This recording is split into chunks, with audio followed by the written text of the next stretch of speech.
Na condição de hebreu cativo, Neemias havia conquistado um padrão de vida privilegiado. Afinal, morava no palácio persa, servia ao rei Artaxerxes, ocupando um cargo de alta confiança, copeiro real. Nesta posição, cabia-lhe fiscalizar constantemente, dentre outras coisas, a comida e bebida servida ao rei, provando-a com antecedência para atestar se a mesma não havia sido envenenada por inimigos assassinos. Ocupava uma posição de influência e honra na corte, pois, como copeiro, tinha total acesso ao rei e, em virtude dessa intimidade, além de sua grande habilidade e comprovada fidelidade, tornou-se conselheiro do monarca. Nascida em meio ao cativeiro babilônico, numa terra pagã, não conhecera a liberdade em Jerusalém.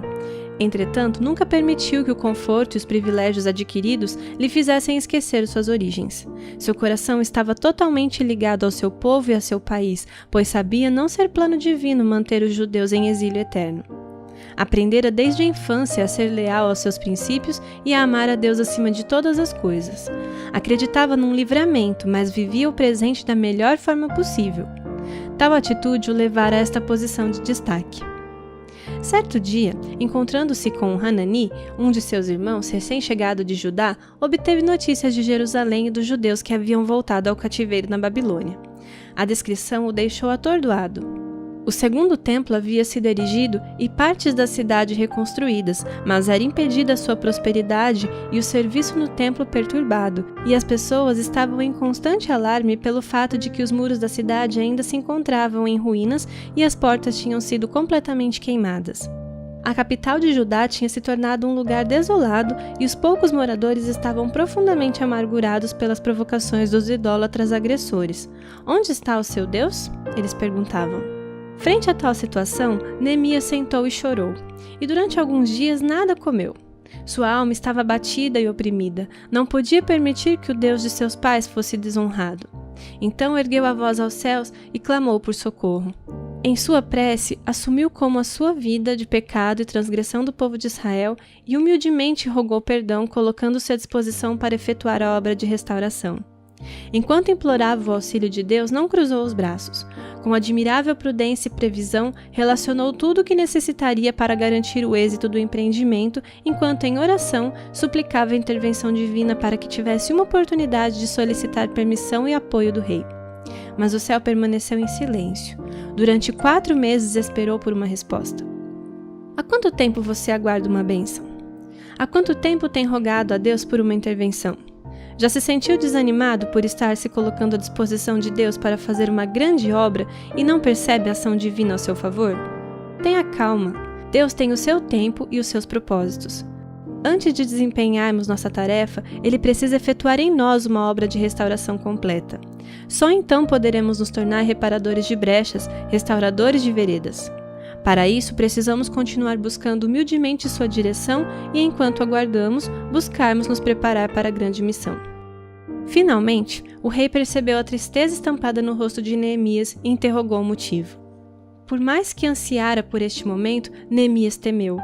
A corte jamais deveria ser maculada pela sombra da tristeza. Tampouco o rei deveria permitir que um servo com tamanha responsabilidade trabalhasse preocupado, deixando de concentrar-se no serviço. Mas certo de que Deus estava com ele, revelou ao rei a causa de sua tristeza, e disse ao rei: "Viva o rei para sempre! Como não estaria triste o meu rosto estando a cidade, o lugar dos sepulcros de meus pais, assolada e tendo sido consumidas as suas portas a fogo?" Movido pelo Espírito Santo, Artaxerxes não só autorizou sua saída, como se prontificou a financiar o material para a obra e conceder-lhe as permissões necessárias à viagem. Então Neemias informou ao rei sobre o tempo, os recursos e as cartas que necessitaria. Durante os 4 meses de espera, ele se preparara para este momento e pôde expor ao rei cada detalhe do seu plano. Neemias não se deixou ficar na dependência da incerteza. Os meios que lhe faltavam, ele os solicitou dos que lhe podiam fornecer, e o Senhor está ainda desejando mover o coração dos que têm a posse dos seus bens em favor da causa da verdade. Temos hoje à nossa frente uma grande obra de reparação de brechas. Satanás tem deturpado os princípios, quebrado os relacionamentos, destruído as famílias, atingido as igrejas. O ser humano tem se degenerado, se distanciando cada vez mais da imagem do Criador. A cada dia, brechas são abertas entre o propósito divino e a realidade humana. Fomos chamados a servirmos como reparadores de brechas, e para isso necessitamos de buscar contínuo poder no Senhor. Certamente é grande nossa responsabilidade, mas se formos chamados, Deus nos capacitará. Neemias também tinha uma sagrada tarefa a cumprir e ela requeria auxílio do rei. Só obteremos êxito em nossa missão se buscarmos auxílio e apoio no Rei dos Reis. Todas as coisas são possíveis ao que crê. Ninguém que vá ao Senhor com sinceridade de coração ficará desapontado. Tu, Senhor, conservarás em perfeita paz aquele cujo propósito é firme, porque ele confia em ti. Precisamos depositar nossa confiança no Senhor e nos entregarmos de coração ao labor. Neemias então seguiu viagem até Jerusalém e lá empenhou-se de coração na empresa que havia assumido. Sua esperança, sua energia, seu entusiasmo, sua determinação eram contagiosos, inspirando outros com a mesma coragem elevada e altaneiro propósito.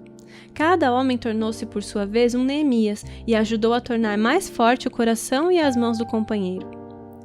Somos chamados a formar novos líderes e a motivarmos outros ao trabalho. Pela nossa atitude, poderemos atrair ou repelir novos obreiros. Como líderes, precisamos influenciar outros a atingir as metas apesar das incertezas e das mudanças bruscas. Durante toda a missão, Neemias foi uma inspiração aos que lhe cercavam. Tal postura, entretanto, não baniu as dificuldades e as críticas. Satanás estava trabalhando para suscitar oposição e produzir desencorajamento.